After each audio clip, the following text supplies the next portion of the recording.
नमस्कार, मी सागर जोशी. TV9 मराठीमध्ये आपलं स्वागत. आणि बातमीपत्रात घेणार आहोत गावखेड्यातील महत्त्वाच्या बातम्यांचा वेगवान आढावा.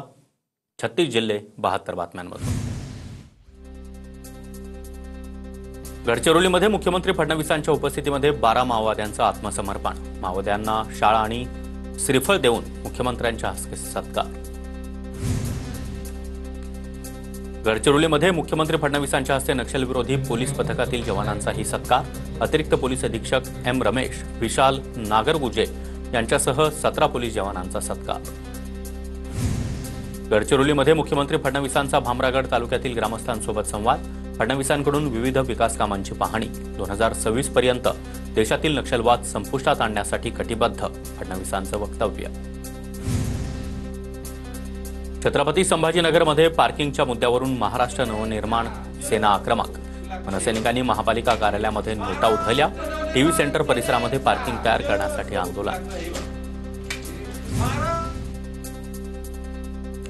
भंडारा जिल्ह्यातील वर्दळीच्या रस्त्याचं काम अर्धवट. ठाकरेंच्या शिवसेनेकडून रस्ता रोको. रस्त्याचं बांधकाम तात्काळ पूर्ण करण्याची मागणी.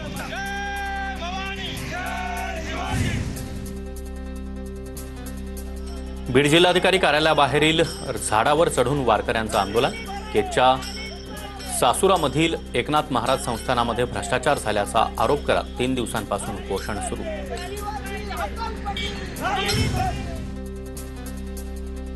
साताऱ्यातून रिपब्लिकन पार्टी ऑफ इंडियाच्या भीमाई मुक्ती आंदोलनाला सुरुवात. सातारा ते मुंबई चैत्यभूमीपर्यंत लॉंग मार्चचं आयोजन. भीमाई स्मारकासह 3 मुख्य मागण्यांवरून अनुयायी आक्रमक. नाशिक पोलिसांकडून सराईत गुन्हेगारांची धिंड. शहरामध्ये कायदा सुव्यवस्था अबाधित राखण्यासाठी कारवाई. रहिवासी परिसर, बाजारपेठांमधून गुन्हेगारांची धिंड काढली. नागपूरच्या गिट्टी खदान पोलीस स्टेशन हद्दीमध्ये गावठी पिस्तूल आणि कारतूस घेऊन फिरणाऱ्या आरोपीला अटक. फुटाळा तलाव परिसरातील गजबजलेल्या ठिकाणी टवाळखोर पिस्तूल घेऊन फिरत होता. पुण्याच्या हिंजवडी परिसरामध्ये बंदूक दाखवून दहशत माजवण्याचा प्रयत्न. कासारसाई परिसरामध्ये जमिनीच्या वादातून बंदूक दाखवल्याचा प्रकार. हिंजवडी पोलीस घटनास्थळी जात बंदूक दाखवणाऱ्यांना ताब्यात घेतलं. रत्नागिरीच्या देवरुखमध्ये मद्यपी नवऱ्याकडून पत्नीच्या डोक्यामध्ये कोयत्यानं वार. देवरुख पोलीस स्थानकात गुन्हा दाखल. जखमी पत्नीवर जिल्हा शासकीय रुग्णालयात उपचार सुरू. बीडच्या अंबाजोगाईमध्ये सासरच्या जाचाला कंटाळून 26 वर्ष विवाहितेची आत्महत्या. सासरच्या लोकांविरुद्ध पोलीस ठाण्यात गुन्हा दाखल.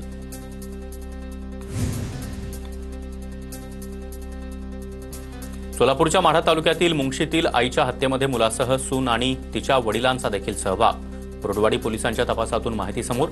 सुनेच्या वडिलांना अटक. जळगावात सासरच्या जाचाला कंटाळून विवाहितेची आत्महत्या. चारित्र्यावरील संशयामुळे 34 वर्ष विवाहितेनं जीवन संपवलं. सासरच्या 4 जणांविरोधात एरंडोल पोलीस ठाण्यात गुन्हा दाखल. धाराशिवच्या उमरग्यामध्ये पोलीस पाटलाच्या मुलाची हत्या झाली होती. पोलीस तपास आणि पोस्टमार्टम रिपोर्टवर आरपीआयचा संशय. सीआयडी तपासाची मागणी. हिंगोलीच्या सेनगाव तालुक्यातील आजेगाव शिवारामध्ये अनोळखी व्यक्तीचा मृतदेह आढळला. मृतदेहाची ओळख पटवण्याचं काम गोरेगाव पोलीस करत असल्याची माहिती. गोंदिया जिल्ह्यातील तिरोडा तालुक्यामधील एका गावातील बालविवाह रोखण्यामध्ये यश. दामिनी पथकाची कारवाई. बालविवाह रोखून पालकांचं समुपदेशन.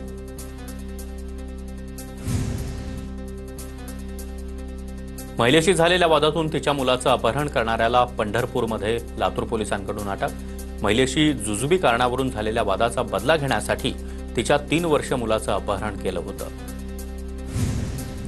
10 महिन्याच्या बाळाचा खेळताना बादलीत पडल्यानं मृत्यू. नाशिकच्या रोकडोबावाडीमधील धक्कादायक घटना. नांदेडच्या किनवटमध्ये एकाच कुटुंबातील 3घांना विषबाधा. आईसह 2 मुलांवर रुग्णालयामध्ये उपचार सुरू. आरोग्य विभागानं गावातील पाण्याचे नमुने घेतले. तपासणी सुरू. गोंदियातील रिवा पुणे रिवा या रेल्वे गाडीचं संभाव्य वेळापत्रक रेल्वे विभागाकडून जाहीर. रिवा पुणे एक्सप्रेस आठवड्यातून 1 दिवस धावणार. 500 रुपयांच्या बनावट नोटा बनवणारी टोळी पोलिसांच्या ताब्यात. यवतमाळच्या पुसदमध्ये स्थानिक गुन्हे शाखेची कारवाई. कारवाईमध्ये 1,91,000 रुपयांच्या चलनी नोटा जप्त. विरारमध्ये भरदिवसा चोरट्यांकडून अंड्याचे ट्रे लंपास. मनवेलपाडा तलावाजवळील गोदावरी दूध केंद्रामधील प्रकार. घटना सीसीटीव्ही कॅमेऱ्यात कैद. गुन्हा दाखल. रत्नागिरीच्या खेड पोलिसांची 4 ठिकाणी अंमली पदार्थ विरोधात कारवाई. 4 जणांना अटक. 2,36,711 रुपयांचा मुद्देमाल हस्तगत. सिंधुदुर्गमध्ये रानगव्याच्या हल्ल्यामध्ये युवक गंभीर जखमी. व्हीपी कॉलेज परिसरातून दुचाकीवरून जात असताना रानगव्याचा हल्ला. वन विभागाकडे बंदोबस्त करण्याची मागणी. नाशिकच्या चांदवड तालुक्यामधील भडाणे फाट्यावर बिबट्याच्या हल्ल्यामध्ये 1 जण ठार. बिबट्याला जेरबंद करण्याची ग्रामस्थांची मागणी. सोलापूरच्या हातकणंगले तालुक्यामधील पट्टण कोडोली इथं तरस सदृश्य प्राण्याकडून 5 मेंढ्यांचा फडशा. मेंढपाळाचं अंदाजे 90,000 रुपयांचं नुकसान. वन विभागाकडून पंचनामा. बेळगावच्या वीजखेडे गावाजवळ कारची दुचाकीला धडक. अपघातामध्ये एकाचा मृत्यू तर 2 जण गंभीर जखमी. पारोळा पोलीस ठाण्यात गुन्हा दाखल. बारामतीच्या आंबी गावातील शेतकऱ्याचा ट्रॅक्टर आणि नांगर चोरीला. सुपा पोलिसांनी 24 तासाच्या आत चोरीचा मुद्देमाल हस्तगत केला.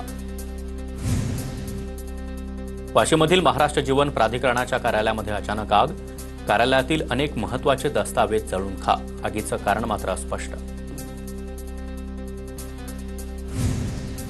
दुष्काळी झळा सोसणाऱ्या बीड जिल्ह्याला मोठा धक्का. 3 वर्षांपासून रखडलेल्या सिंचन प्रकल्पांची मान्यता रद्द. 17 सिंचन प्रकल्पांची जलसंपदा विभागाकडून मान्यता रद्द करण्यात आली. प्रकल्पासाठी 5,33,00,000चा निधी देण्यात आला होता.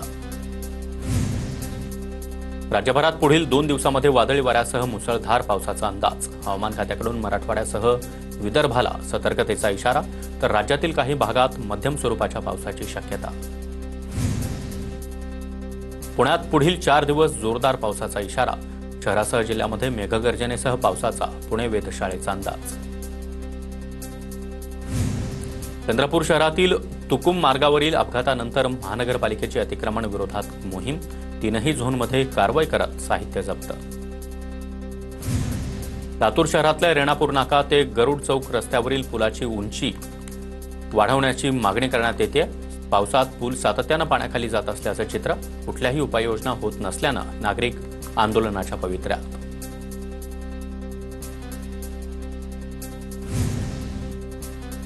छत्रपती संभाजीनगरमधील पैठण रस्त्याचं काम निकृष्ट दर्जाचं. नवीनच बनवलेला डांबरी रस्ता हाताने उखाडला जातोय. सोशल मीडियावर व्हिडिओ व्हायरल.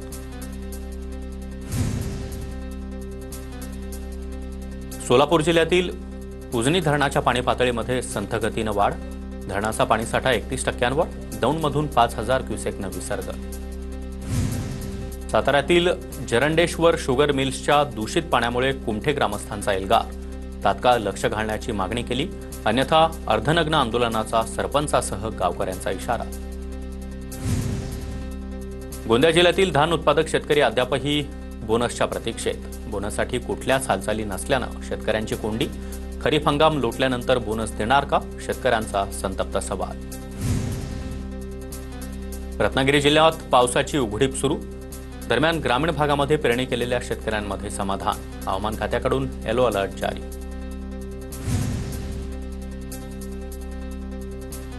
लातूरमधील पूरग्रस्त नागरिक अद्यापही मदतीपासून वंचित. मे महिन्यातील पावसामुळे अनेक भागातील नागरिकांच्या घरांमध्ये पाणी शिरलं, त्यामुळे मोठं नुकसान झालं. नाशिकच्या येवल्यामध्ये सततच्या पावसामुळे कांद्याचं मोठं नुकसान. येवल्यातील निळखेडेमधील शेतकऱ्यानं 3 एकरातील कांद्यावर नांगर फिरवला. शेतकऱ्याचं आर्थिक नुकसान. शेतकरी हवालदिल.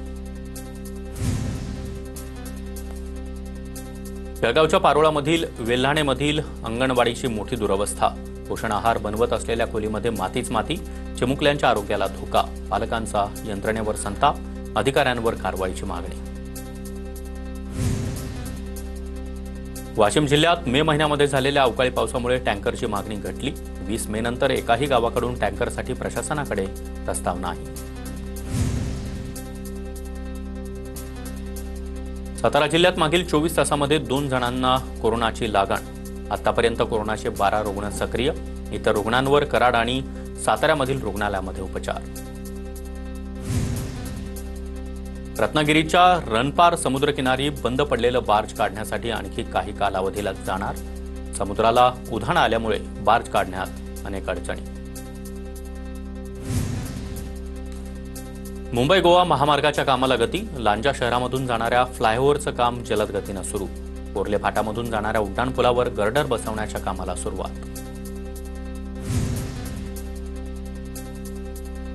15 जूनपासून कोकण रेल्वेचा वेग मंदावणार. यावर्षी 10 जून ऐवजी 15 जूनपासून कोकण रेल्वेचं मान्सून टाइमटेबल सुरू होणार. मीरा भाईंदर महानगरपालिकेकडून व्हॉट्सअप चॅटबॉट आणि नवीन संकेतस्थळ सुरू. नागरिकांना आता मोबाईलवर मालमत्ता कर, पाणी बिल, तक्रारी, आरटीआय अर्जांची माहिती आणि इतर सेवा मिळणार. लातूरमध्ये महानगरपालिकेच्या अधिकाऱ्यांची बैठक संपन्न. आमदार अमित देशमुख यांनी पालिकेच्या कामकाजाची माहिती जाणून घेतली. साताऱ्याच्या खिंडवाडीमधील मंडलाधिकाऱ्यांना 75 हजारांची लाच घेताना रंगेहात पकडलं. अजित घाडगे विरोधात सातारा शहर पोलीस ठाण्यात गुन्हा दाखल. सातबाऱ्यावर शेतजमिनीची नोंद करण्यासाठी 1 लाखांची लाच मागितली होती. लातूर शहरामध्ये 30 जूनपर्यंत वाहनांना हाय सिक्युरिटी नंबर बसवणं बंधनकारक. सिक्युरिटी नंबर न बसवणाऱ्या वाहनांची कागदपत्रीय कामकाज न करण्याचा आरटीओचा इशारा. राज्य परिवहन विभागामधील 51 अधिकारी 15 दिवसांपासून घरी. 51 परिवहन अधिकारी बदली विरोधात मॅट कोर्टात. अधिकाऱ्यांच्या ऑनलाईन बदलीला मॅटकडून स्टे. मॅटच्या आदेशानंतरही परिवहन विभागानं या 51 अधिकाऱ्यांना जुन्या ठिकाणी रुजू केलं नाही. अमरावती शहरामधील तब्बल 145 जीर्ण इमारती. पालिकेच्या नोटीसनंतरही नागरिकांकडून इमारतींचा वापर. सर्वाधिक जीर्ण इमारती झोन क्रमांक 2 मध्ये राजापेठ भागात. लातूर जिल्ह्यातल्या कौळखेड इथं घरकुल योजनेचा सर्व्हे करण्यासाठी महिला ग्रामसेवक आणि सोबतच्या व्यक्तींनी प्रत्येक अर्जदाराकडून 300 रुपये घेतल्याचा प्रकार. टीव्ही9 व्हिडिओची पुष्टी करत नाही. उदगीर पंचायत समितीकडे गावकऱ्यांची तक्रार. अमरावती नगरपालिकेवर घंटागाडी चालकांचं आंदोलन. 8 महिन्यांपासून मानधन थकल्यानं आंदोलनाचा हत्यार. आक्रमक झालेल्या चालकांनी सर्व घंटागाड्या महानगरपालिकेत लावल्या. छत्रपती संभाजीनगरमधील उद्योगपती लड्डा यांच्या घरातील दरोडा प्रकरणामधील आरोपींच्या वाट्याला प्रत्येकी 20 तोळे सोनं. बाकी अमोलनं ठेवलं. आरोपींनी दिलेल्या जबाबात माहिती समोर. अकोला कृषी उत्पादनाचे लिंकिंग होत असल्याबद्दल तक्रारी. कंपन्यांवर गुन्हे दाखल करा. पालकमंत्री आकाश फुंडकर यांच्या पोलिसांना सूचना. लाडकी बहीण योजनेसाठी पुन्हा सामाजिक न्याय विभागाचा 410 कोटींचा निधी वळवला. हा निधी लाडकी बहीण योजनेतील अनुसूचित जाती प्रवर्गातील पात्र महिला लाभार्थ्यांना देण्यासाठी वापरला जाईल. वैष्णवी हगवणे मृत्यू प्रकरणामध्ये निलेश चव्हाणच्या शस्त्र परवान्याची चौकशी होणार. पोलीस आयुक्त अमितेश कुमार यांच्या मार्गदर्शनाखाली समिती स्थापन. शस्त्र परवाना कसा मिळाला याची चौकशी होणार. कल्याण कृषी उत्पन्न बाजार समितीच्या निवडणुकीमध्ये 154 पैकी 14 अर्ज बाद. 140 उमेदवार रिंगणात. 29 जूनला संचालक पदाच्या 18 जागांसाठी निवडणूक होणार. चंद्रपूर जिल्हा मध्यवर्ती सहकारी बँकेच्या निवडणुकीचा कार्यक्रम अखेर जाहीर. आजपासून नामनिर्देशन पत्र दाखल करण्यास सुरुवात. 11 जूनपर्यंत नामनिर्देशन पत्र दाखल करता येणार. 10 जुलैला मतदान तर 11 जुलैला मतमोजणी. संत ज्ञानेश्वर महाराज पालखी प्रस्थान सोहळ्याची वेळ यावर्षी पुढे ढकलण्यात आली. पालखी प्रस्थान सोहळा यंदा 3 ते 4 तास उशिरा सुरू होणार. दरवर्षी दुपारी 4 वाजता सुरू होणारा प्रस्थान सोहळा यंदा रात्री 8 पर्यंत सुरू होणार. संत मुक्ताईच्या पालखी सोहळ्याला आळंदी इथल्या वारकरी संप्रदायाच्या अश्वधाऱ्याला मान मिळाला. मुक्ताईनगरमध्ये आज उत्साहाचं वातावरण.